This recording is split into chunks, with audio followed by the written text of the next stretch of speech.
Merci Monsieur le Président. Monsieur le Ministre, la Sofico a été victime d'une fraude au Président. De fausses factures pour un montant de 2,35 millions d'euros ont été payées sans les vérifications adéquates. Alors bien que 60% des opérations aient pu être bloquées, le préjudice actuel s'élève à 1 million d'euros d'argent public qui n'a pas été récupéré. Je souhaiterais savoir ce qu'il en est concernant la sécurité financière des services du SPOE. Pouvez-vous nous donner un aperçu des procédures de contrôle financier en place au sein des services publics de Wallonie pour prévenir ce type de fraude? Quelles mesures sont prises ou sont envisagées pour renforcer cette sécurité financière au sein du SPOE? Et enfin, comptez-vous prendre de nouvelles initiatives en la matière pour pouvoir les prévenir? Merci. Monsieur le ministre. Merci Monsieur le Président. La question de Madame la députée porte sur les mesures pour renforcer la sécurité financière du service public de Wallonie. Le processus de paiement au sein du service public de Wallonie est intégré dans l'application WebFin SAP. Le processus fait l'objet d'un flux réparti sur plusieurs acteurs dont les fonctions sont bien séparées et qui sont répartis entre les départements de comptabilité et du budget et de la trésorerie. De surcroît, il fait intervenir dans le contrôle des correspondants comptables et ordonnateurs des SPOE métiers. Aucun acteur ne peut exercer plusieurs rôles incompatibles et les contrôles sont réalisés à plusieurs stades du flux, ce qui rend la fraude au président, telle que constatée à la Sofico, très peu probable au niveau même du SPOE. Afin d'étayer cette affirmation, permettez-moi de décrire les mesures de sécurité en vigueur à plusieurs niveaux et qui reposent sur deux principes, à savoir la séparation des fonctions et le relevé d'identité bancaire. Je précise d'emblée que les éléments que je vais vous présenter sont une synthèse des dispositifs et processus mis en place. Si vous m'interrogez par écrit, je pourrai bien évidemment les détailler de manière plus précise. Au niveau des bénéficiaires de paiement, les demandes de création-modification des bénéficiaires de paiement dans les bases de données budgétaires et comptables de la région wallonne doivent être validées par un service dédié à cette tâche.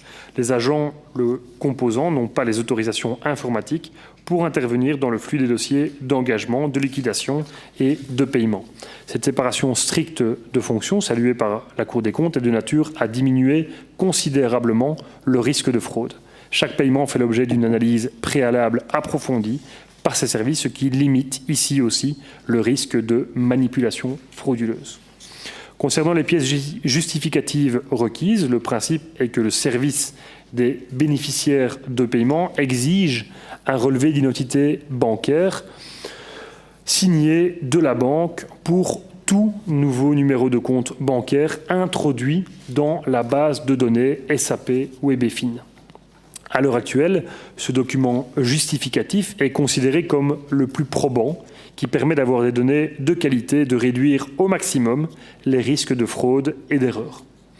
Dans certaines situations particulières et sur base de justifications objectives, une dérogation à ce principe est octroyée de manière exceptionnelle. Dans ce cas, d'autres pièces justificatives sont acceptées lorsque celles-ci offrent suffisamment de sécurité pour la validation du numéro de compte bancaire dans la base de données. Au niveau des accès aux applicatifs budgétaires et comptables de la suite logicielle SAP WebFin, plusieurs axes sont pris en compte, tels que la sécurité des informations comprenant le respect du RGPD et la limitation des risques de fuite de données, l'octroi d'accès limité aux besoins de traitement à effectuer, le respect de la législation visant à réduire le risque de fraude.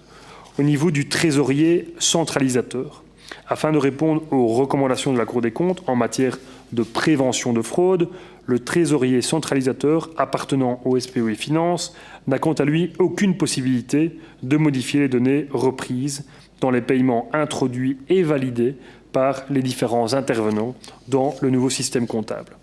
Les fichiers de paiement confectionnés quotidiennement dans SAP sont transférés chez le caissier régional via un canal sécurisé qui garantit la confidentialité ainsi que l'intégrité des données transférées. Le caissier procède aussi à des contrôles ponctuels de la correspondance entre les numéros de compte bancaires et les titulaires de ces comptes. S'il s'avère que la banque a un doute sur l'identité du titulaire du compte, du compte bancaire du bénéficiaire, d'un paiement repris dans un fichier de paiement envoyé par le SPOE, le caissier demande au trésorier de vérifier ses données bancaires avant de libérer le paiement. Il va de soi que toutes ces mesures de sécurité s'ajoutent au contrôle informatique automatique, par exemple la détection des doublons de paiement, et à ceux opérés par les agents du SPOE Finance, notamment les agents de l'unité de contrôle des engagements et l'unité de contrôle des liquidations dans le cadre du traitement des dossiers comptables. Enfin, concernant votre question sur les éventuelles nouvelles initiatives en matière pour prévenir de telles fraudes, voici les éléments de réponse que je peux vous apporter au niveau des bénéficiaires de paiement, étant donné que certaines banques refusent de confirmer ces données ou sont tout simplement injoignables, il est souhaité d'obtenir un accès au PCC, donc les points de contact central des comptes et des contrats financiers, qui est une base de données logée au sein même de la Banque nationale de Belgique et qui contient toutes les données relatives aux comptes bancaires et aux contrats financiers détenus par une personne physique ou morale dans un établissement financier établi en Belgique. Pour obtenir un tel accès, une base légale habilitant l'entité publique est requise et à cet effet, un avant-projet de décret à soumettre à la présente Assemblée est en cours d'élaboration par mon cabinet et mon administration. Au niveau des accès aux applicatifs budgétaires et comptables, donc la suite SAP WebEFin, afin d'améliorer la sécurité au sein de SAP WebEFin, quelques chantiers sont en cours pour renforcer encore la traduction des principes de sécurité dans les processus informatiques. Vous comprendrez que je ne souhaite pas en dire plus sur ce point vu que nos débats sont publics. Je remercie l'honorablement pour son attention en espérant que même si le risque zéro n'existe pas, les éléments que je viens de présenter sont de nature à la rassurer sur la robustesse des mesures de sécurité financière prises au sein même du service public de Wallonie. Je tiens par ailleurs à vous affirmer que depuis la mise en route du logiciel SAP, correspondant au jour près de ma prise de fonction ministérielle, je précise que c'est un pur hasard de calendrier, le SPOE n'a eu à déplorer aucun incident notoire de sécurité et a réussi à bloquer toutes les tentatives de fraude et détournement en provenance du monde extérieur. Vous constatez donc, Madame la députée, que les processus et les règles suivies sont de nature à limiter au maximum les risques de fraude. Je dis bien au maximum, car, comme je l'ai dit, le risque zéro n'existe pas. Le laisser-penser serait de nature à baisser le niveau de vigilance qui doit animer l'ensemble des intervenants dans la chaîne de paiement. Madame Ahalouche, pour votre réplique. Merci, Monsieur le Président. Merci, Monsieur le Ministre, pour les réponses apportées.